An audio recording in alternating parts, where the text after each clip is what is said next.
Hello, my name is Charles, and I'm into mechanical keyboards. So today we are going to build our mechanical keyboard, and when I say build, I don't mean from out of thin air or scratch, but it's more of in the context of saying we build a computer. So that means we'll get some parts and assemble them. So there's usually four components you need there. Normally, you want a case, which is the container of the keyboard, what we call the PCB, which is where you insert the switches, and then there's the switches itself, and then the keycaps. But uh, but since I'm still new to this, so we're going to cheat a little, and instead of buying a case and a PCB, what I did was I bought this bare bones mechanical keyboard from GMMK. What that means is that this already comes with both the case and the PCB. So all that's left for us to do would be to insert the switches there and the keycaps. So let's open this. This is my first time opening this one as it just arrived. So not sure if you see it here. Yeah, so here's the label, and here's the keyboard itself, or rather the component parts. Yes.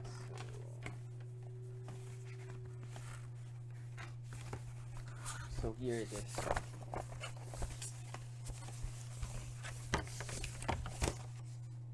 Okay, here. So this is what the uh, keyboard is. These are the PCB, and this is the entire case. So yeah, and I'm not sure if you can see it. So this is where you insert the switches. Those I don't see if you see those three pin holes, and then these are, let me zoom in closer there. So these are what we call stabilizers. They're for the switches that are, or rather they're for the keys that are larger than normal. For example, waiting for my hand, these are the stabilizers for the space bar. Let me get a space bar. For example, this space bar, normally that goes here. When we're done with it, yeah. So, and then some things you can do. Well, I told you there are four components, but that's actually the minimum. There are actually some other steps you can do when building the keyboard. For example, when we put the case and the PCB, sometimes you can insert foam there, and then in the case here of the stabilizers, you can add some lube, or lube is short for lubrication, and depending on the lube we use, they have different effects. And then there's also other things like putting in O-rings on the keycaps, but today we'll just keep it simple. So I'll just after this I'll just be inserting the switches, and then later the keycaps. And yeah, I'm just going to do this in steps because actually this is the second time I'm recording this video, but I made an attempt the other week, but there was something wrong with the video, maybe because I was playing with the keyboard, so my recording stopped.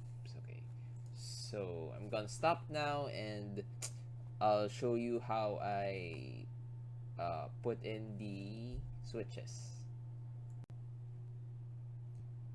Hello, so I'm back. So now the next step is we're going to insert switches into this keyboard. So what I have here are well, that's better, yeah, are Gateron red switches. Yeah, in the mechanical keyboard world, there are actually several types of switches, but The general classification for them are linear and tactile. So these reds are what we call linear. Basically, they're more solid than usual, and they don't have a tactile feedback when you press them. So they're easier to press. They're normally for gamers as opposed to typists. Personally, I actually have a lot of tactile switches here. This is the first time I'll actually be using linear switches. But yeah, so you'll see me insert these into the keyboard. So that's what I'll be doing now.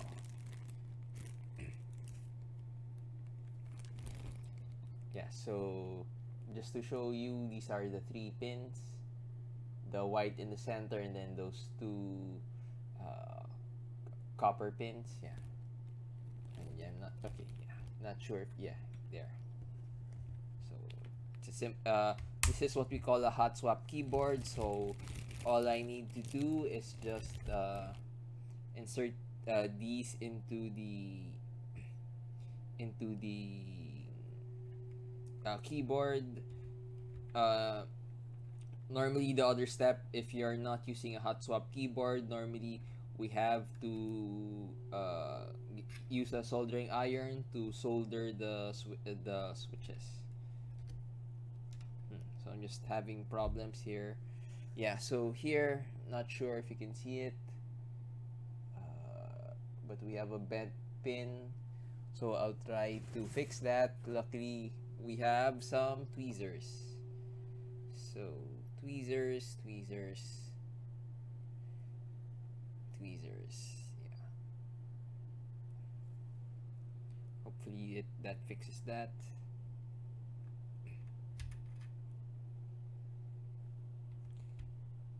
As I attempt to plug this in. Okay, yeah. There's that audible click.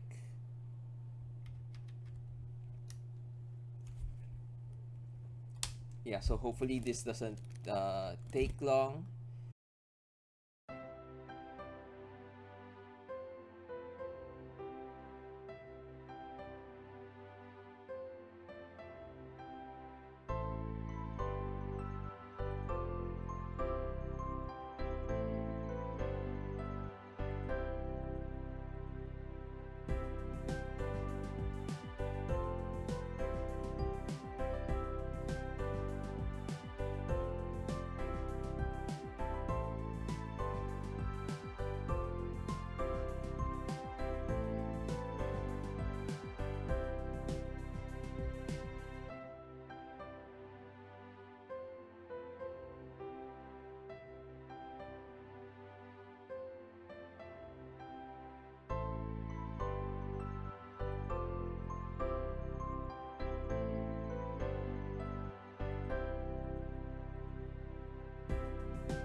Hello, I'm back. So I'm done installing all the switches, but one thing we need to do is, did I insert all the switch right, or if there's any misaligned pins, it's good to check it now before inserting the keycaps. So normally for that, I like get a keyboard checker website so that I can test the keys here. So I'm pressing this. Wait, sorry. Uh, so here I click on my screen and then I'm pressing this escape so I know the escape's working. So I'm doing that for every switch here.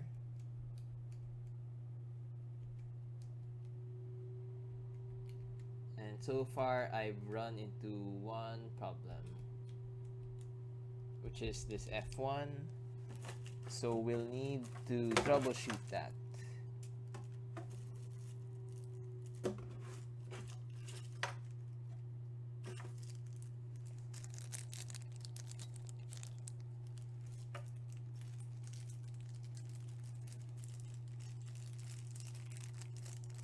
So right now I'm getting this switch puller.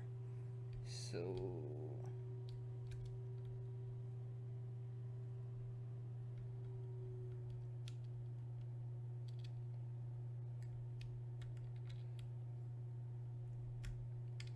just me pulling it out there, and then I don't know if you see it, but what happened was one of the pins here was crushed. Let me try to fix it, and if I can't, I'll probably just get a different switch.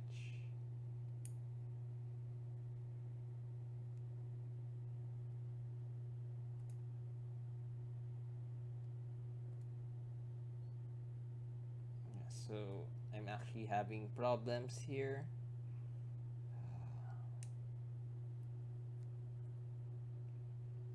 Let me see if I can get it out with my nails.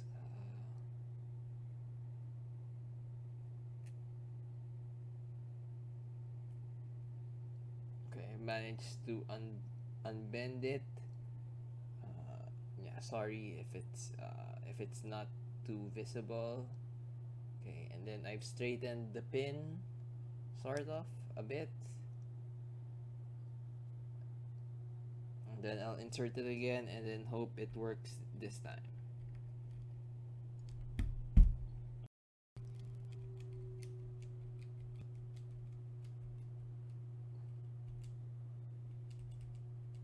Okay, I'm having problems with the backspace. So I'll have to pull that out. Yeah, I didn't really insert it too hard. Yeah, so as you can see, there's some trial and error involved here.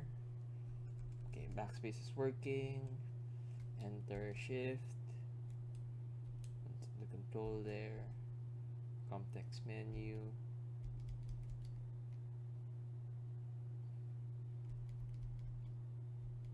This one's not working. I wonder why. Okay, the Windows Alt. The Alt here isn't working. So I'll have to take it out.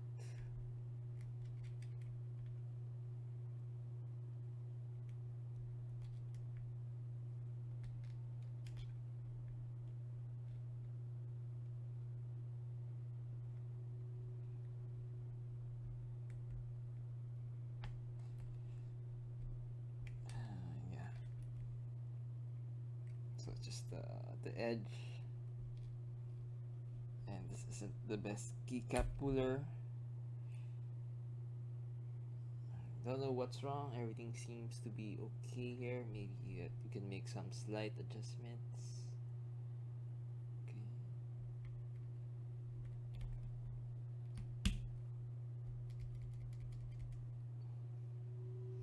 Anyway, still not working, but something the button I use. Back quote, tab, caps lock. caps lock. Okay.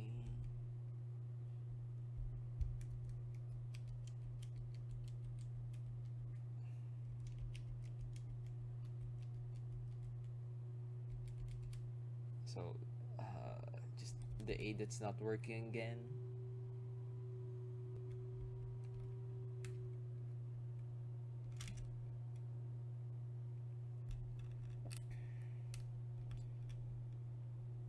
Just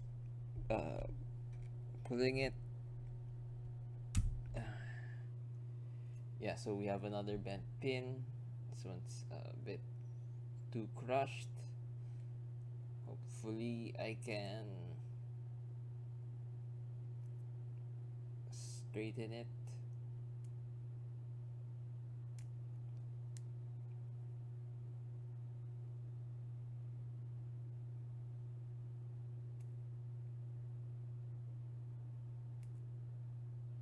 Yeah, so for these things, it's actually my first time trying to straighten it.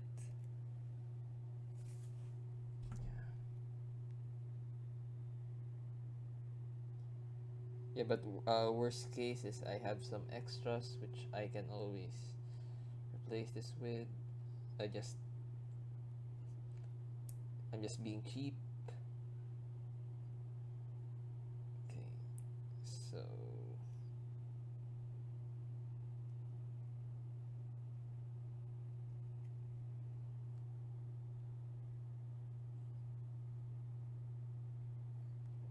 yeah, so still having some difficulties.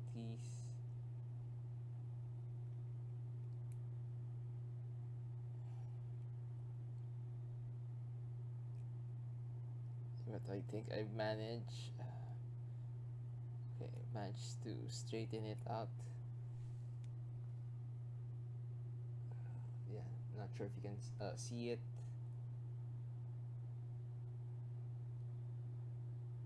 Okay.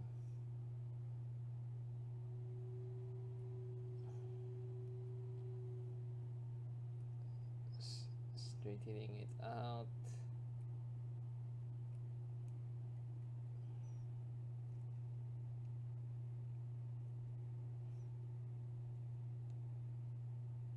Hopefully that's good, and it's on the letter A, which is a very important. So looks like everything's working, I think, except for that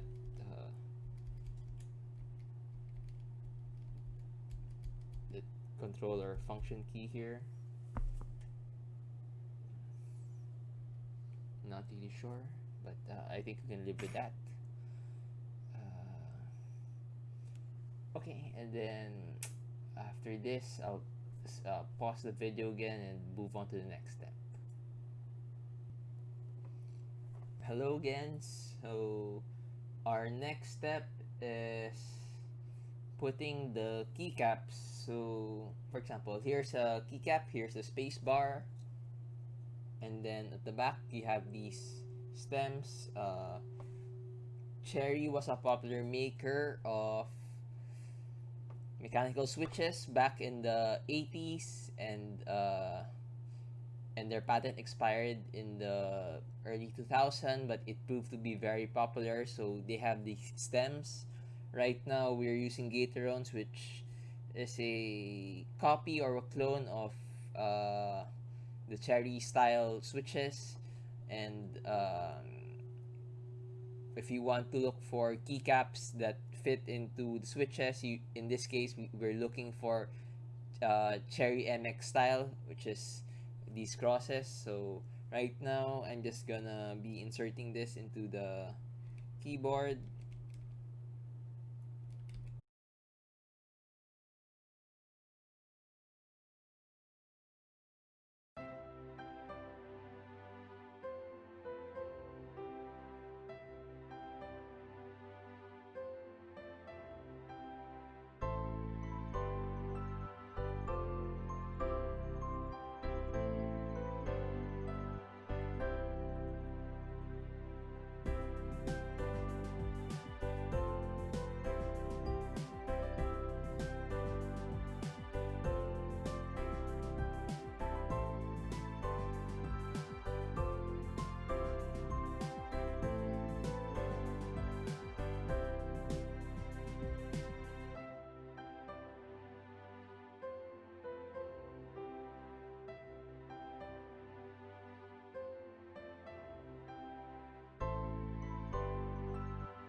Yeah, so we're actually done with building the keyboard. Let me see if I can raise it. So here it is.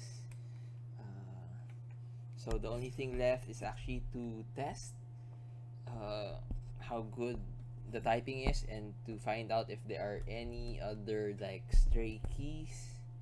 So that's why here we have a typing test, and let's see how they are and how they'll feel in my fingers. So let's do it.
Okay, so uh, that was typing. Actually, I don't like these keycaps. I bought them off Shopee from a Chinese supplier, so it's a no-name brand. So they're not really good to the feel, and we have this pingy sound. It's also my first time using trying these linear switches, and actually they're not as bad as I thought. Yeah, so that's been my experiment. So thank you for bearing with me and watching this video.